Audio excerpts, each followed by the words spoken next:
Begitulah hebatnya Islam menjaga hati. Karena kalau sudah cakap melukai hati, saya tulis di FB, kalau kalian mengejek saya, kalau bisa jangan di grup-grup. Karena kalau mengejek saya di grup, di screenshot orang dikirimnya ke saya. Kalau bisa ngejek, jangan yang bisa di screenshot, jangan yang bisa direkam, supaya cerita itu tak sampai ke aku, supaya enak kita pas duduk minum teh. Karena kalau udah sampai pun kadang kalau udah sebulan 2 bulan lupa juga saya. Sering kejadian, datang orang jumpa saya, foto, cipiki, udah selesai pulang baru datang orang lain. Itulah yang mengejek Ustadz kemarin. Aduh, tak ingat. Ada saya kirimkan screenshot Ustadz. Tak ingat aku, saking banyaknya.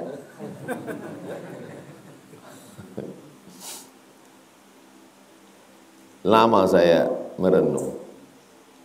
Sebetulnya kesalahan saya itu apa? Dosa saya itu apa? Sehingga diejek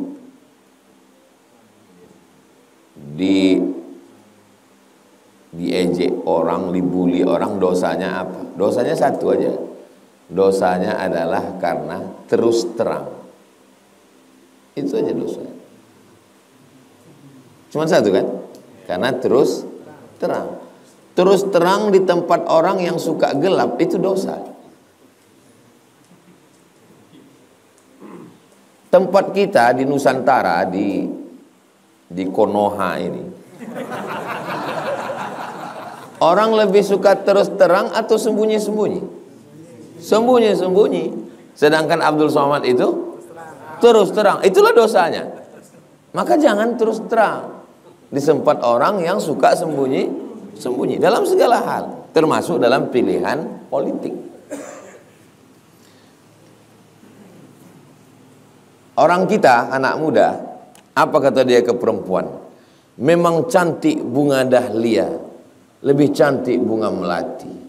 Kalau adinda bersedia, temani abang sampai mati.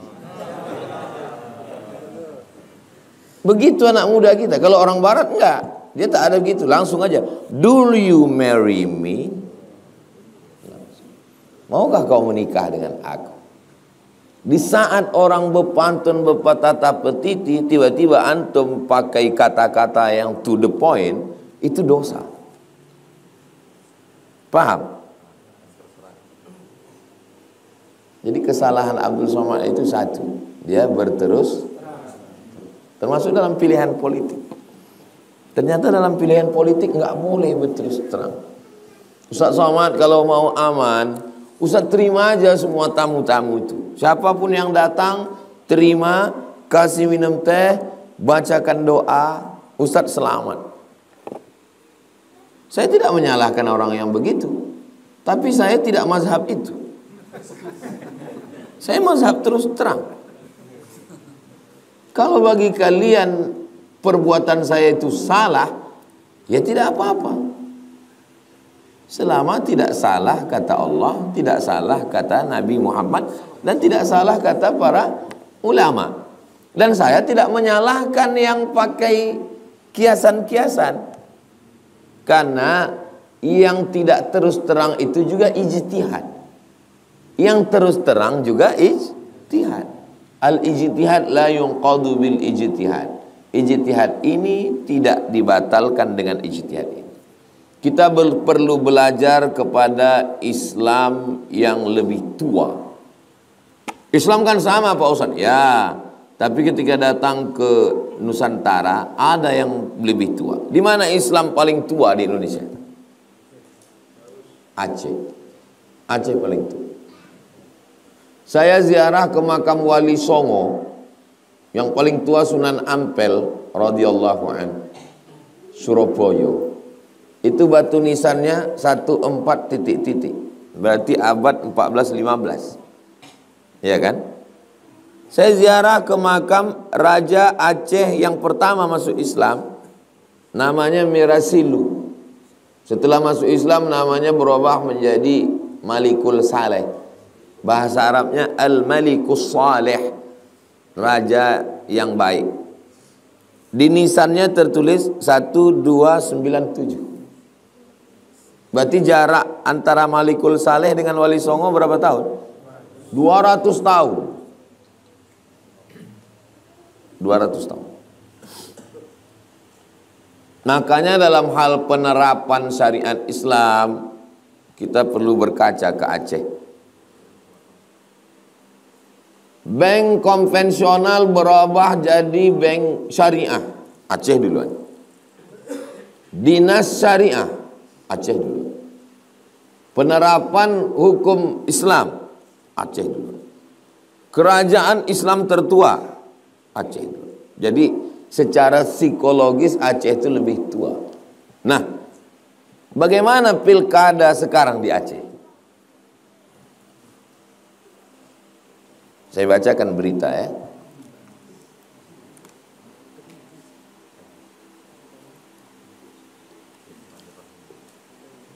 Abu Payapasi keluarkan maklumat, rapatkan barisan untuk pasangan Anies. Abu Payapasi, ulama karismatik Aceh, ulama tua, alim, pimpinan pondok. Tapi Abu Mudi tidak. Abu Mudi instruksikan Aceh menangkan pasangan Anies. Kalau terus terang itu dosa, maka Abu ini berdosa.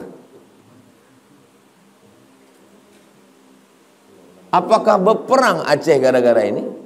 Enggak. Tapi Abu Kutakrung pakai mazhab yang sir. Dua-dua calon datang disambut. Datang pasangan ini disambut. Datang pasangan ini disambut.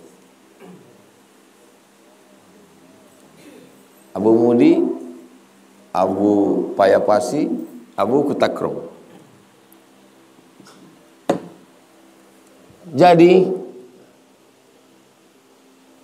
ijtihad itu terkait dengan maslahat dan mafsadat. Maslahat apa kira-kira kebaikannya? Mafsadat apa pula kira-kira mudaratnya? Saya berpihak kepada paslon bukan sesuatu yang baru. Saya pulang ke Bumi Lancang Kuning 2008 pulang. 2010 saya udah viral. Tapi baru sebatas Bagan Siapi-api sampai Tembilahan. Ruang lingkupnya baru Seriau. Dan saya udah keliling dengan Pak Ahmad. 2011 saya keliling dengan Pak Ahmad. Untuk periode kedua Rokan Hulu. Jadi mazhab saya, mazhab Jahar ini memang dari dulu. Ya, bukan mendadak tiba-tiba 2024 ini. Udah lama saya pakai mazhab Jahar ini. Bukan dulu sir, sekarang Jahar, enggak. Saya dari dulu memang udah Jahar. Kenapa Ustadz jalan dengan Pak Ahmad? Pertama, karena dia membangun Islamic Center. Yang kedua, karena dia buat sekolah tahfiz. Dari mulai penitipan anak, SMP tahfiz, SMA tahfiz, Institut Sains Tahfiz Quran Syekh Ibrahim An-Naqsyabandi, Al-Khalidi An-Naqsyabandi. 3, zakat potong atas.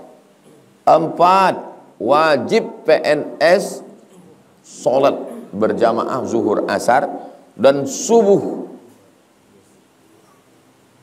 Jumat sujud tilawah di Masjid Islamic Center. Jadi karena saya tengok ini bagus, ya saya jaharkan. Dan dari 2011 itu sampai sekarang tidak ada orang mengatakan saya berdosa. Dan tidak ada pula orang berkelahi gara-gara saya di Riau ini. Tolong carikan satu kasus orang berkelahi di 12 kabupaten kota ini gara-gara saya jahar lalu dia berkelahi. Bisa antum carikan? Insya Allah ya, carikan. Karena saya mengajak, siapa yang tidak ikut pilihan saya, halal darahnya. Nggak ada. Tidak ada itu. Pernah saya menyerang orang? Tak pernah. Kumpulkanlah. Semua ceramah saya tidak ada yang eksklusif tertutup, tak ada. Semua ada direkam tim media. Tidak pernah menyerang orang, tak pernah memburukkan